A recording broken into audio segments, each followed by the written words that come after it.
Everyone, NanMan here, and we are about to be starting our episode of NanMan's Nerd Corner.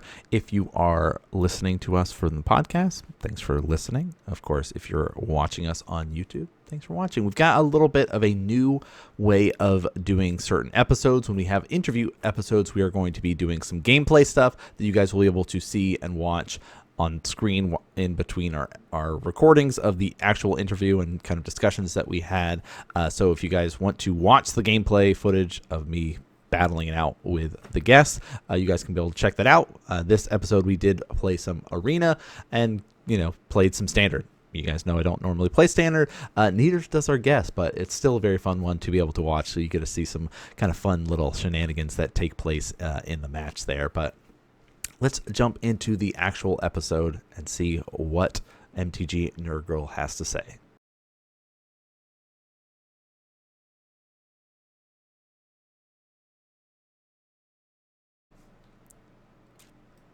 All right, everybody, we are back with NanMan's Nerd Corner, and we've got a really exciting episode because we have one of the most amazing content creators joining us, one of my favorite people to be able to watch, and that is going to be MTG NerdGirl. So thanks for taking the time to hang out with us today and, chat with us a little bit about who you are and your amazing content creation journey. Of course, yeah, that was quite the kind introduction. I appreciate it. So yeah, my name's MTG NerdGirl. It's how you can find me on all platforms. I've been a full-time Magic the Gathering content creator for a long time. Started streaming and doing content full-time in 2016. So it's been a long time. And before that, I did poker. So hopefully that was enough of the background for you.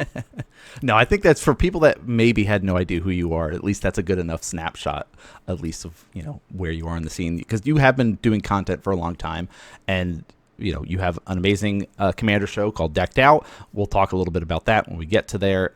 Your own YouTube channel that you've got has a lot of your limited gameplay and the content that you do for limited. So I figure we could at least start with your own channel, and then we'll kind of bounce over to the streaming and we'll talk about stuff like that, if that's cool with you at least. Absolutely. Cool. So, like a new set comes out and you're going to be drafting it and doing all the limited side of things. Do you have like a set number of videos that you're like, oh, I know I want to try to push and make like X number of videos for a set? Like I know I want to talk about the color pairings and, things like that. But do you have any idea when you go into a new set, like what that looks like for you? So this is under the idea that YouTube is my main form of content. However, it's not. Right. It's very secondary. I'm a Twitch streamer, so most of my content is live. I will post videos from time to time on YouTube. I should be better about it. The goal would be to like do 2 to 3 per week consistently, but I do that for 2 or 3 weeks and then I give up. For example, I did my set review for Duskmorn and I haven't posted since because I hate Duskmorn. I am not enjoying the set, so I just haven't posted. So my YouTube goes by the wayside a lot. In fact, last couple times I've started and stopped, I've noticed that the YouTube algorithm has started to punish me, and the views I used to get, I don't get anymore, and it does make me sad. So I'm like trying to be a better creator and be more consistent, and then I hated Dustmorn and completely threw it all out the window. So yeah, I don't make a lot of videos for YouTube. I mostly focus on the set reviews. I used to do a little bit more economy videos, like should you buy the pre-order bundles and things like that, breaking down the math, what draft you should be doing, traditional premier or quick draft based on your win rate to help you like break even and get cheap packs. Like that's the kind of YouTube content I do, but again, it's pretty scarce these days. Well, it's like you said, like you have streaming, you have like the Commander channel, like you have so much other projects that you work on, so it's a hard balance to be able to manage. So that makes sense. So, Yeah. you love Bloomborough, right? So it's like, is Duskmorrow just like such a hard, drastic change that you're just like, nah, it's not the same. I don't get cute mice. Like, what is it about the shift that you're like, I don't like this set, but I love this set? So I am pretty neutral on most things. I don't have strong feelings about a lot of sets or set design things, but for this one it is a combination of just not vibing with the horror aspect of it, and that's not to say Bloomborough is the only thing I enjoy, because I No. liked basically every other set. I've never really had a stylized issue with a set until now where I'm like, oh, this is just not for me. But also I'm doing kind of poorly in the set, which doesn't help. I am not a huge like Delirium fan, and just the mechanics in cards in general is not quite for me. That makes a lot of sense. So, do you have like a favorite set in the recent years that you've been playing that you're like, you know what, I wish I could just play this even like longer? Lord of the Rings I thought was really good, had a lot of replay. I'm immediately like looking back here trying to see like what the heck I liked. What did I like? Like Modern Horizons seemed pretty good.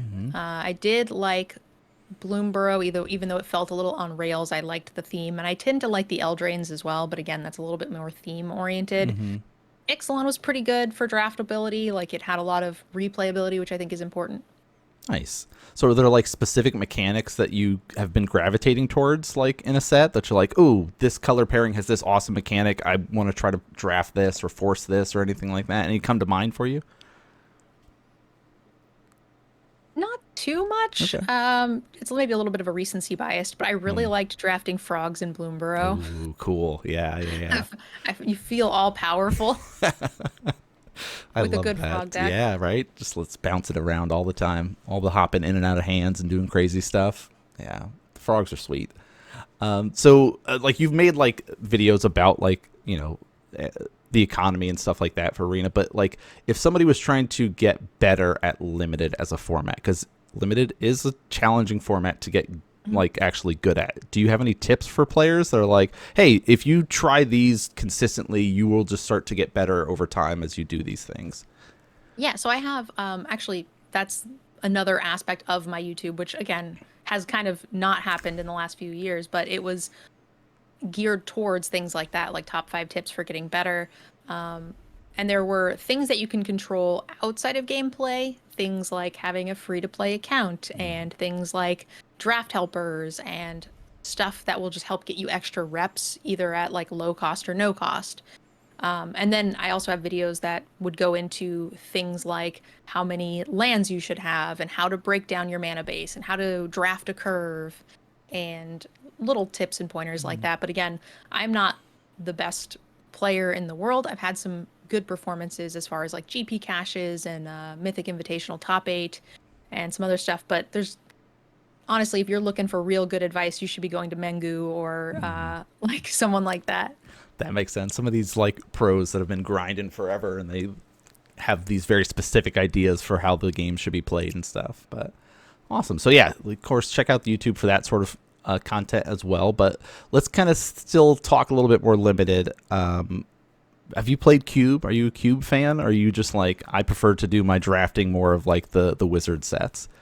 I tend to not like Cube. I don't have a problem with it on its own. I have a few cubes, but most people's cubes and the Arena cube specifically are very high powered, which is a big turnoff for me. I like throwing dirt at each other. I like ripping your cards in half to like get these like partial card incremental value grindy games. So very low powered formats that don't have a lot of dragons, bombs or whatever. Yeah. Like the Dream Trawlers just ruin it for me.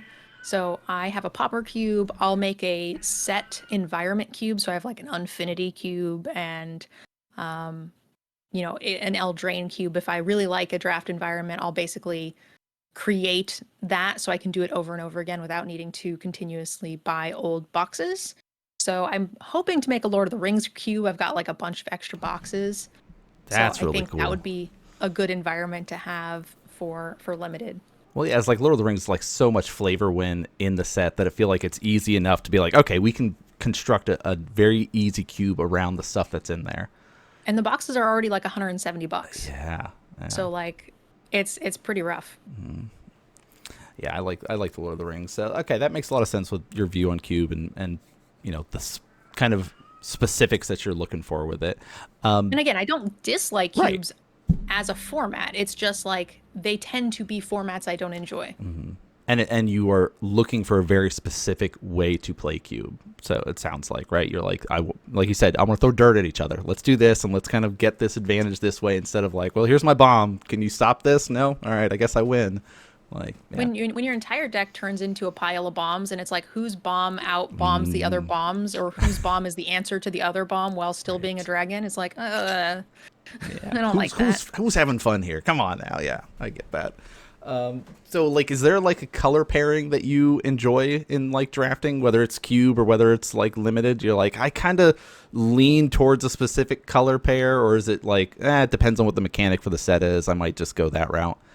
It's the mechanic and Yeah. how sets play. Like, for example, is it can be very controlling or is it can be very tempo, and those two things are very different in my mind. And sometimes it's the opposite of what I want to do, and sometimes it's everything I want to do. Simic frogs is not typically like Simic is not a thing I like to do Mm-hmm. usually, but the like blink and value grind was super fun.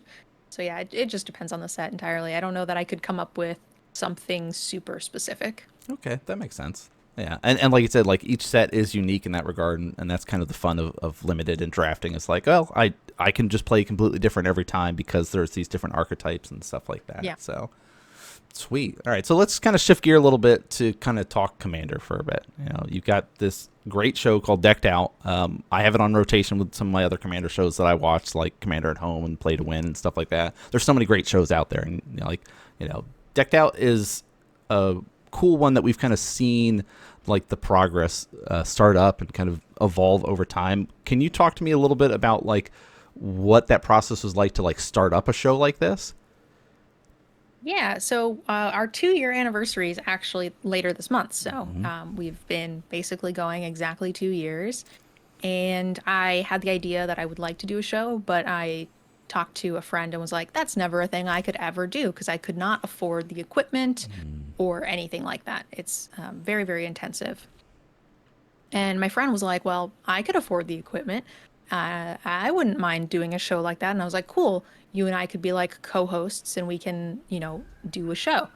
And they were like, no, no, no, no, no. I don't want to be a main player. I just want to be in on the piece. And I was like, oh, well, just me. And then you have to find three guests constantly is like a lot harder. Mm-hmm. So I was like, okay, well, who can we bring in that would be a good fit? I'm not particularly funny. I'm the straight man of the group. Of the duo. Okay. Um, Mm-hmm. is sad, but so I was like, cool. We want someone with that's a little bit more animated, a little bit more excited, and has a lot more personality because I'm pretty dry. I don't know, like I can't bring myself to feel a lot of things. Mm-hmm. So we came up with Veggie as like the person that we both knew that we thought would be a good fit. And Veggie also did some more like short piece content, so had a little Right. bit more experience with editing because a lot of the Mm. short form content is more heavily edited versus like throwing up a draft that I just kind of snipped out dead space. Yeah. So we invited Veggie on to come for like a weekend for a trial run, and assuming he liked it and we had a good time and liked the product that we were going to make after the end of the weekend, he decided to move from Boston to Portland. And And that was the start of Decked Out. that's awesome. That's a great little story. I like that. So let's talk a little bit more like in the weeds about like the early setup. Like in early videos, you guys had the like Yeti mics on the tables and stuff like that. So what was like your guys' equipment setup then in the early days? Because it's very different now from where you guys have upgraded. So what kind of stuff were you guys like, oh, we needed this many cameras. Like what did that look like in the early stages? So we actually started with lavs for the first couple of episodes. I think 2 or 3 episodes we had lavs that we were trying. They were wireless. They weren't bad, but they just sounded like garbage. So they weren't good. We had two side cams, similar setup to what we have now. Obviously, all of the equipment is different. Originally, our side cams, we didn't know they were decent quality, but they shut off every 20 minutes. So in the middle of game one, we had to go to Best Buy and buy new ones Mm-hmm. because those would not work. Top down was a nice camera in the range of like $2,500. Okay. And then we upgraded from the lavs to the Yetis, and the Yetis are USB input, Mm-hmm. and the audio boards don't like having multiple USBs. Interesting. So we had to ditch the Yetis, and then we got Sures, and we kept those for a long time. Those were the ones with the big boom sticks, like big mic arms, and everything's in your face, and you have players going like this, trying to like figure out what they're doing. But it sounded perfect because the Sures are very high quality, but mostly podcast mics. And then we recently upgraded to a much higher quality lav. We've upgraded our overhead camera, which was, I don't know, probably around 5 grand for the overhead alone. We upgraded the side cams to 4K side cams. The top down is an 8K cam. And I'm not the tech person. I don't deal with any of this stuff. This is just vaguely what I hear the boys talk about. Right. No, but that's really cool. I like that I'm little the manager, breakdown. so Right. So you're like, hey, to help us with this, we need new cameras, we need new microphones. Somebody else delegate this and figure this out. I don't even do any of that. Airball is the other co-owner of Decked Out, and he's obsessed with the tech side of it. Tech side. Yeah. So yeah, he's like, I think I'm gonna upgrade these again. I'm just like, God damn it. Just one more thing Whatever, to have to man. worry about. Okay, if you want that and that's going to make it better, sure. That makes sense. All right, so that's nice that you have somebody that's like, they know the tech and they know what to prioritize, and like, okay, we need to work on our sound first, we need to do camera next, or what, like, priority wise for that. That's cool. But he's our tech and graphics. Veggie does like most of the deck builds and editing, and then I do all of the management side of it. So I arrange guests. The studio recently, so we've upgraded there. Yeah. I arrange like snacks and catered lunches for guests and things like that. We have new editors now. Veggie's not the only editor. We had to bring in more to do weekly. Nice. And so I will like delegate who gets what episodes, watch them, peer edit, send notes, rewatch them, upload, do all of those behind the scenes things. Yeah, so like the editing process, like you have to send notes and stuff like that, because I know you guys have a specific vision. Like, how often are you sending notes and being like, oh, do these adjustments so it feels more like a Decked Out episode?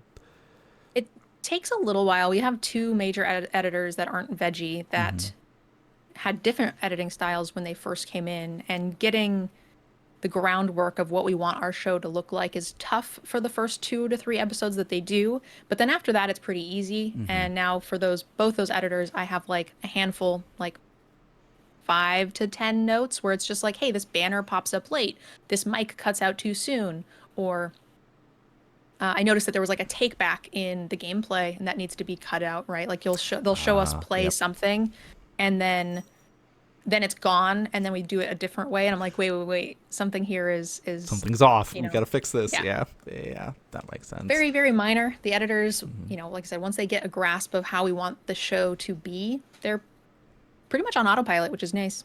That's awesome.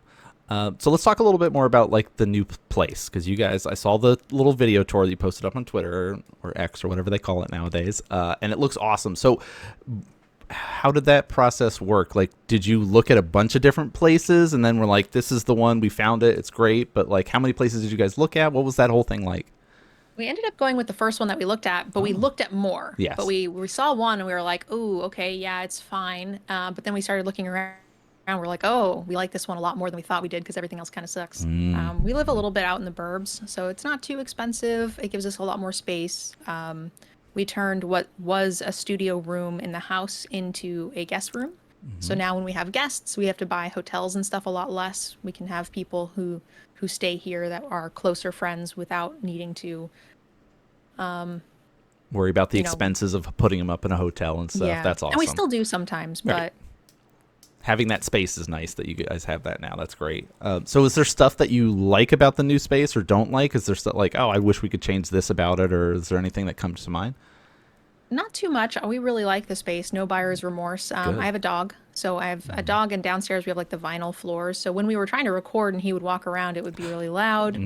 If the neighbor's dog barks, he barks, and it goes chain around in a reaction. circle. So it is really nice. We have, bathrooms there and snacks and a little mini fridge and coffee maker. Pretty good. In fact, we've started hanging out there as like friend groups. We've started doing like team drafts and things on our Friday nights. Nice. Is there like anything that, if you could design like your ideal like studio for recording and doing decked out or your own stuff, like what would be stuff that you would be like, ooh, I really wish that this had this at this location or something like that? I don't know. I don't really have anything too specific. Our requirements aren't huge. Yeah. It's got a room that's bigger than the studio room we were using in the house. Mm-hmm. So that seems to be large enough. And then it's got like sort of like a mini little storefront in the front.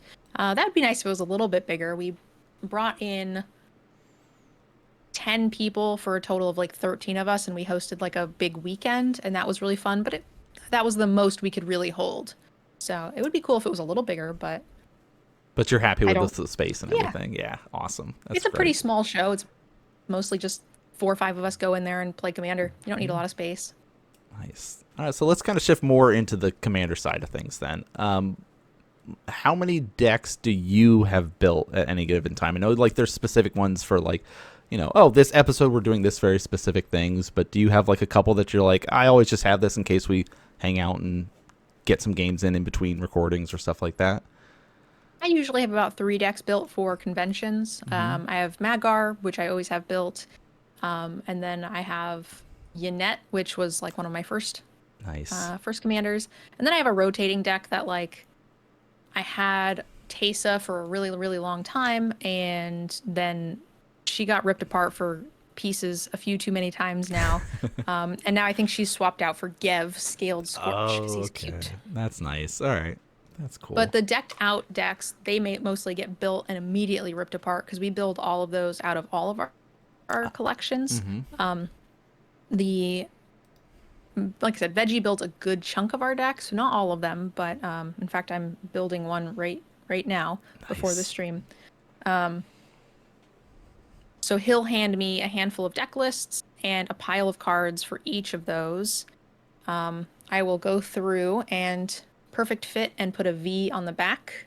So those are Ooh. Veggie's cards. And then I'll see what's missing, and then I will pull those from my collection, give the remaining list to Airball, who will go through his collection, see what he has, and then the rest gets put on a buy or proxy list. And then all of those decks get assembled and put together. And then at the end of the weekend, I de-sleeve everything and like sort them back out to their appropriate piles. Nice. Okay. We don't so- really keep any of those decks. Yeah. Right, because like you said, it's part of everyone's collection. You want to keep making new decks and going through it. Like a big part of it is like you guys have themes for each episode. So like, you have to keep kind of rotating what the decks look like. So what does that whole process of coming up with themes look like though? Like, is that like you guys all just sit together and like, hey, we've got, Dustmore coming up. Let's do a horror theme for this episode. Or like, how do you guys decide what the theme is going to be each time? It's a little bit of a mix. It's so like for Dustmorn, we definitely want to do something, so that's a home run. We typically will do, pre-cons, upgrades if we do early access. If not, we'll do something else. We didn't get early access to Dustmorn, so I wanted to do a Beetlejuice theme because I wanted to sort of ride the coattails of like YouTube algorithm for people searching for Beetlejuice. Nice. Because it came out we put that episode out the same week that the movie released. So that was an easy theme. Patrons, you can sponsor a episode by being a patron for a one-time 1 month thing where it's $250, and you can pick which one of us plays it. So it's basically like being a sponsor as a member of the community. So if you give me a deck that's got an uncommon commander, then we'll just do all uncommon commanders. Or fun. someone gave us like a cat commander. We didn't really know what to do, so we put animals in the command zone that were not typal. So it was like all animals, which, that's a way. Or we will ask the guests if they have any decks to bring. We don't ask them to build decks for our show, but if they own decks and they want to give us like a bunch of lists, we will form games around them. What they have. So for example, our Strixhaven school one, our guest for that show, our first time guest, happened to have Belladraus Witherbloom. So we're like, let's all just make decks to match. So that's easy. And then sometimes we just think things are cool. Like I want to do all My Little Ponies. So we have a My Little Pony one coming out soon. We did Nice. all of those commanders. We have a little Google Doc where we just post random ideas that we have. We'll ask the community if they have ideas. And between all of those things together, we end up with enough themes. That's cool. Okay. Yeah. So it's like a whole mix of ideas, and everybody kind of works together to figure things out. I like that. That's sweet. So you guys have had like wonderful guests on so many different episodes. Is there anybody that hasn't been on? Maybe like if you're planning for next year, even that you're like, oh, I'd really wish that we could get this person or this content creator on to play Commander with us for the show. Yeah, I mean, that list is infinite. There's a lot of people we have invited that couldn't make it, Right. or you know, what have you. A lot of the other bigger Commander shows, they all guest on each other's streams, Mm-hmm. and we haven't quite broken into that circle yet, but we would love to have any of them. I did hope I'm hoping it works out. It's not planned yet, but I'm hoping to do an episode. I'm gonna kick Veggie and Airball out for the day. I want to do an episode for International Women's Day, and I had reached out to Rachel Weeks, and she's gonna try to make it work. That would be really cool. That would be sweet. I like that. That's awesome. Okay, well, I hope everything works out with that then. So, Yeah. shifting gears from Commander for a bit, let's talk about conventions. I was like, Vegas is coming up. Vegas is probably over by the time this episode comes out, but that's okay. But, how do you decide what conventions to go to? Is it like, location? Is it getting sponsored to go there? Like, what really is the driving force for you as a content creator? Be like, yeah, that's an event that I want to make sure I try to attend. There's very few that I attend without some sort of reason to do so. So, for example, I was doing a content creator management booth for DreamHack. So I was doing all the DreamHacks when they had the RC. They don't anymore, so I'm not doing those. Mm-hmm. I manage the content creators at the Cool Stuff Command Fests, so I attend all of those. MagicCons, I typically have some sort of sponsor to go to. So we got really lucky for Decked Out. We had 2 sponsors to go to Amsterdam. Nice. So we were able to do that basically at no cost. Vegas and stuff, we will go on our own accord, but we're part of the content creator program. So we are doing like meet and greets, and our sponsor, like Ultimate Guard, they'll host like creator clashes and things like that. Veggie's doing a panel this year, and I did a game show that I was paid to do in Amsterdam. Yeah, they all blur together now. So yeah, there has to be some good reason business-wise for us to go, but we try to go to a lot of them. Makes sense. What was the game show like in Amsterdam? It was good. It was we were not allowed to say it, but it was Family Feud for Magic. Ah, okay. That makes sense. Nice. That's fun. So you've been to many different conventions. Like, what do you have like an average schedule of what that looks like for you on a specific weekend? Like, Vegas is different, like you said, because you guys are attending more of like, we're content creators, but we're coming as ourselves. We're not like hired to be here or sponsored to be here or anything like that. So like, what is an average convention as a content creator compared to just as a guest? Could you compare both those? Like what that might look like?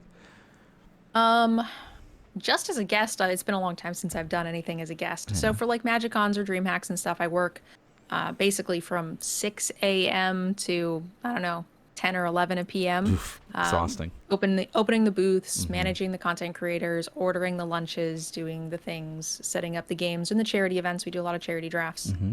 I just recently did Commander Sealed. We raised like $5,000 in creator stuff. It was an amazing event. I got to go to that as well, so it was awesome. So those are a lot of work. And then you have things like MagicCon Vegas, in which we are an invited content creator from Wizards. So we do a meet and greet with Wizards of the Coast. We do a meet and greet with our sponsor, Ultimate Guard. Sometimes we do one with our TCG sponsor. This time around, we're not. We do the game show for Wizards of the Coast, which Veggie is the game show host. Nice. We'll do patron games. So anyone who's signed up for the Decked Out Patreon can sign up for an allotted time slot and come play games with us. I think Veggie's also doing like the big creator chaos draft on stage. So yeah, we're basically still always working. Yeah, go. Even if that thing is not specifically a paid featured spot, it is still good business-wise to be involved. So awesome. That makes a lot of sense. I was recently listening to like Shivan's podcast that he was interviewing Aaron from like Good Games Morley and was talking about like attending conventions is very different as a content creator, especially if you're playing like games with fans and stuff like that, because sometimes, you know, fans are like, oh, I'm playing against this, you know, notable person. My goal here is to just like, I want to win as much as possible so I get these bragging rights. Oh, I just beat like MTG NerdGirl or whatever. Like, have you had those types of experience of like playing with fans? Games feel different than other games that you've played, like with your friends or on Decked Out or things like that, just like the way that that interaction is? Well, usually in those scenarios, I'm actually the one that plays in the games the least because most of the time I'm running the show. True. I'm managing like for Everything else that's manifests going and stuff. on. Yeah. Yeah. So Veggie and Airball end up being like the fodder for getting into games. So that way, like for example, the Ultimate Guard booth, we do a like clash battle thing where we have two of us and the guests, two guests at a time. If they beat us or if someone wins, they get like some Ultimate Guard product. But the boys suck at talking to people and like managing things. So I'm the one that's like, okay, the line starts here, guys. Oh, tell me about, do you like the show? Things like that. And just helping Ultimate Guard run their lines and do other stuff. That falls in my department. So I don't have to play as much or don't get to play depending Right. on the weekend, which is unfortunate. But I would say it's about the same, with the exception of most of the events when I do play, a lot of the times they're like creator bounties or something. So that people are meant to go after us, Yes. which is fine. But yeah, that happens a good number of the times. Okay, that makes sense. But yeah, it's I guess it could be very different too with the bounties. You're like, well, yep, here's a prize if you beat me, kind of thing. So it's like it's already kind of built into that social contract there. Awesome. So last little bit that we want to discuss is like the streaming side of things, because we've kind of gone through a lot of the magic talk. We've talked a little bit about content creation, but like a big part of who you are is a streamer. I mean, you've been doing it for years. So how did you like figure out your time slot and like, this is the best time for me to be streaming, and like, you know, kind of the consistency that goes along with that, like locking in a time slot? So for years, I didn't really have a time slot, and now it has changed pretty dramatically. I stream a lot less now than I used to. There was like, oh gosh, I'm like embarrass myself at this point. There's like a 10-week stint where I streamed every single day for a minimum of like 10 hours a day. Yeah, long grind. There's like a year where I think I took like 20 days off or something total. That sounds Like exhausting. I just though. wasn't live, and Yeah. I'm sure I still worked something. No, right. Or But I was at a convention doing something. But yeah, I don't really have a slot. I just kind of stream whenever I can. That number has drastically gone down now because I do things like this, or events, or managing Decked Out. I'm constantly in calls with sponsors or patrons or who knows what. But yeah, I stream a lot less, and I stream as often as I can. But my numbers are definitely better at night, so I do know I should try to stay up later. makes sense. You know, at least like I think that's like the challenge of like, okay, there's the whole content creation things of like, I would like to be able to do this to actually make the content. I want to stream. I want to like make the videos. But then there's like, oh, all the behind the scenes stuff that people don't think about, of like talking to sponsors and doing these things that you just have to like allocate your time for all these different things. So you do a lot of variety streaming. I mean, right now you're playing a lot more WoW and stuff like that. But like, how do you decide what games to kind of pick and stream up then? So when I do variety, I'm basically shooting myself in the foot. I get much lower viewership Yeah. and much lower subscribers or support. So I'm basically saying, who likes money anyway? So I just at that point stream what I want to stream. I am not enjoying Duskmorn as we talked about in the Right. beginning, so I'm doing a lot more variety, and I've gotten a little lucky because Duskmorn's release went hand in hand with a new World of Warcraft release. So we fired up a like community guild. So that's been nice. But again, my viewership sucks, my support sucks, and I'm basically just streaming because I want to at that point. And getting in hours is good because having the community still feel like they have a place to go is Right. still good, and good in the long run versus just not doing that. But yeah, it's significantly worse. Yeah, that's a challenge of like your happiness as a streamer is also important, but also views and money. And like it's a whole awkward and complicated thing with that. But how have you been liking the expansion then for WoW? Like, are you enjoying Fine. this? Yeah, it's fine. I think it's gotten a little too complicated and convoluted for its own good, but Okay. it's fine. So how much history do you have with WoW? Like, how many expansions have you played? Like, when did you start playing WoW? Like, what can you tell me about the WoW experience? I started playing day one basically Nice. and have put entirely too many years into MMOs. Mm-hmm. Yeah, I a So, lot. so is like MMO your go-to gaming outside of like Magic and stuff like that? Then. Yeah, I've never really played a lot of like one-off one-player games. I've always been very drawn to multiplayer, multi-hour type things. So when I was younger, I did a lot of like original Dota, mod map. I did a lot of Mm-hmm. Counter-Strike.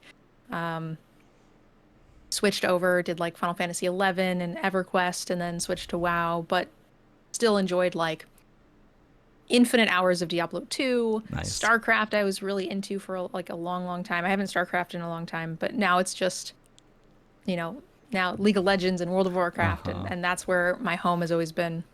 That makes sense. Yeah, I'm an RTS nerd outside of Magic. So like growing up playing StarCraft and Warcraft, and I played Warcraft 3, and then WoW came out, and I tried it, and I go, this is not anything like any of the RTS. This is not my Warcraft, and so I like quit No, immediately, and then came it's back not. eventually. Yeah. And I was like, I don't So I know. was never, even though I was a StarCraft nerd, I never liked Warcraft 3. Hmm. However, I was obsessed with Warcraft 3 tower defenses for years and Yes. years and years, and I would keep all my friends up for nights on end, just like slamming like Bourbonog over and Oh, over again so until we could good. beat it.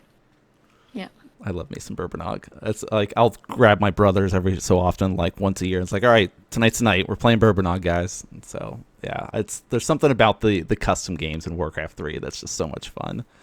Um, even like the RTS side, there's a new RTS that's coming out made by David Kim, who was the balance designer on StarCraft 2, and it's called Battle Aces, and it's basically like Footman Frenzy as an RTS. I don't know if you ever played Footman Frenzy custom game, but it's Mm-mm. basically like it's an RTS, but you don't actually build a base. You just build units, and they just send. You can like micro them and stuff like that. So it's like people are trying new things in the RTS world, and I just keep getting obsessed with RTSs all over again.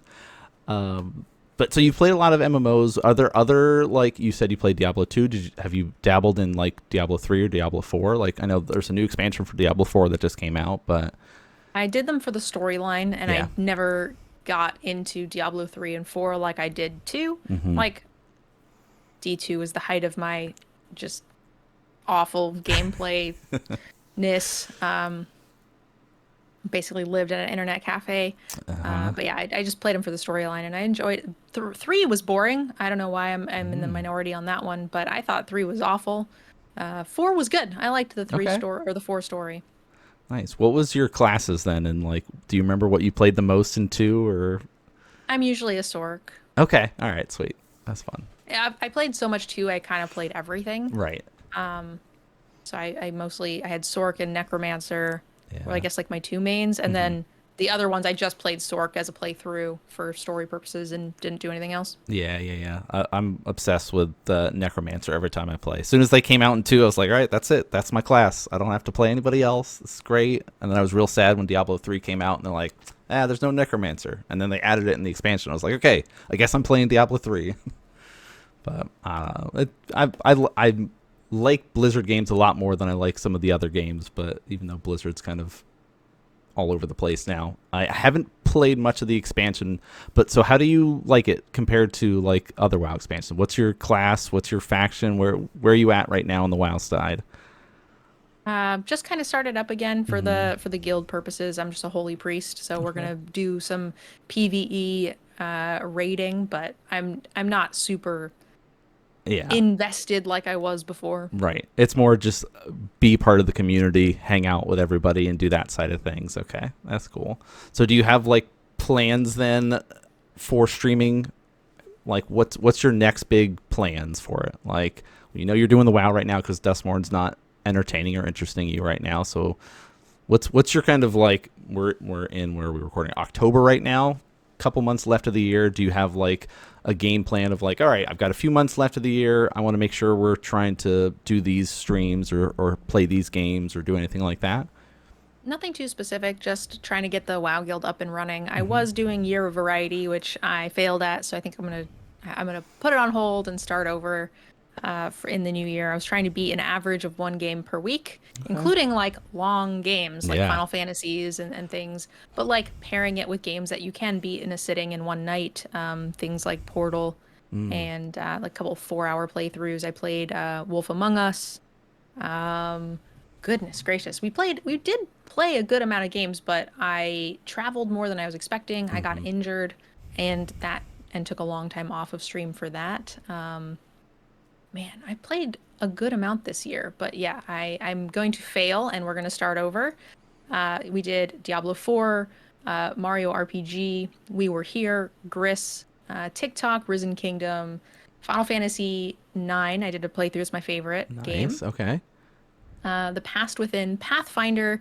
I didn't finish Pathfinder, but Mm. I came up with the caveat: if I play 20 hours of a game and I don't like it, I get credit. Yeah. Um, it was fine. It was just very, very convoluted for no reason. It was like you're they wanted you to spend 200 hours in the game, which I just like didn't Well, enjoy it's like the if idea you've of. played 20 hours of it and you're like, I'm not in it. I'm not connected with this enough. Why do Mhm. I need to keep dragging this on just to get to this point where you say it's going to be better? I don't know. Like that's And I played for like 2 hours one night and got nowhere. And it oh, wasn't like it wasn't like I did anything wrong. It was just like that's the way the they set theme it of the up. game, and I Uh-huh. was just like, 20 hours is enough.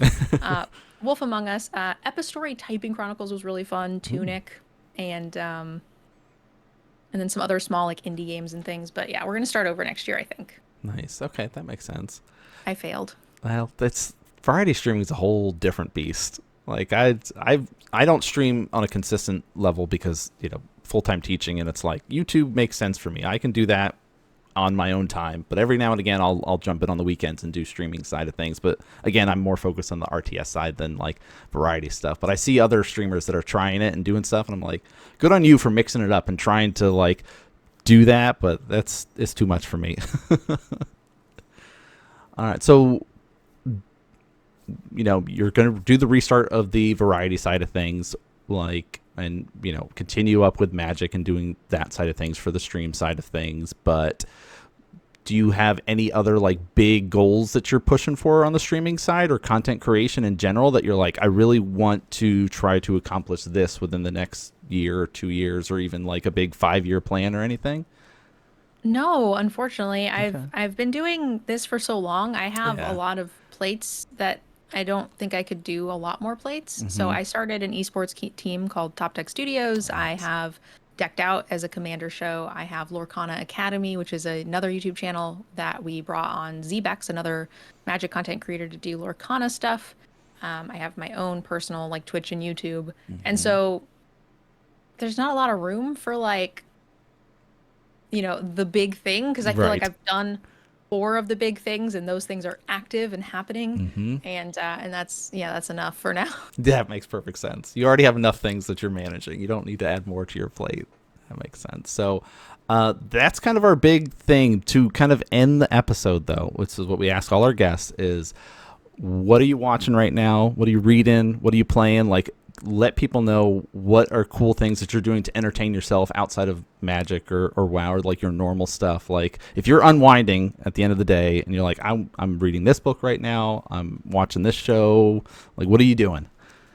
So people have free time? I don't understand the I mean, I question. don't know how you would with all the different things you Is do, that but is that the DLC I couldn't afford? I guess so. With all the stuff that Um, you're working on, it makes sense. Now I've been doing this for a while, Hmm. but I've been slowly working my way through a book series, and it's not. Don't make fun of me, No, no, okay? no, no. Disney Plus said that they were going to start the Percy Jackson show, Yes. Yep. and that's been on my like, oh, I wish I had read those when I was a kid. So now you're getting So I to. decided I wanted to get ahead of the show and read the books. Hmm. And I did finish the first book before it came out last year, early this year. I don't remember anymore. Yeah. Timelines. And now I'm on like the last book. So I read like a chapter a night. It's like abysmally slow. I'll read a little bit on the plane, do a convention, and then never look at it again for like another 2 months or something. So yeah, I'm on book 5 and I've been working on it until since like a month before the show started. So I don't know, it's been like a Okay. year or something. But it's But still good to be working through it. Have you been enjoying it, like the reading of it when you can? it's younger than I thought when I went to the bookstore and bought them. I assumed they were gonna be like young adulty, Right. like trying to think of like a good comparison age-wise. I can't really, I don't know, maybe more like Harry Potter Twilight level Yeah, or yeah, something yeah. like that. But they're a little younger than that even. So there's not, it's a pretty quick read, but again, I only will read a chapter before going to sleep every night or every, I don't know, once a week. Nice. Okay, that makes sense. Awesome. Well, that's kind of it for this episode, everybody. Before we leave out, now that we know what you're doing, because you have a million projects, is there anything you want to shout out or let people know of stuff to keep an eye out for, of the stuff that you're working on at least? Yeah, come see us at Vegas, and then the best, most reliable, high quality content that you're going to find from me is going to be Decked Out. We do weekly. There's some talks of even progressing and expanding to do more than weekly gameplay, live gameplay, which is unheard of. Most channels are once a month. A lot of channels are every other week, and those are spell table games. Right. So we are really trying to branch out and produce as much content for you guys as we can. Awesome. Well, that's going to do it for us, everybody. Thanks so much for watching. If you're watching us on YouTube or listening to us over on Spotify or iTunes, wherever you get your podcasts. But that's going to do it for us here today. Thanks so much for tuning in and watching, and we'll see you all next game.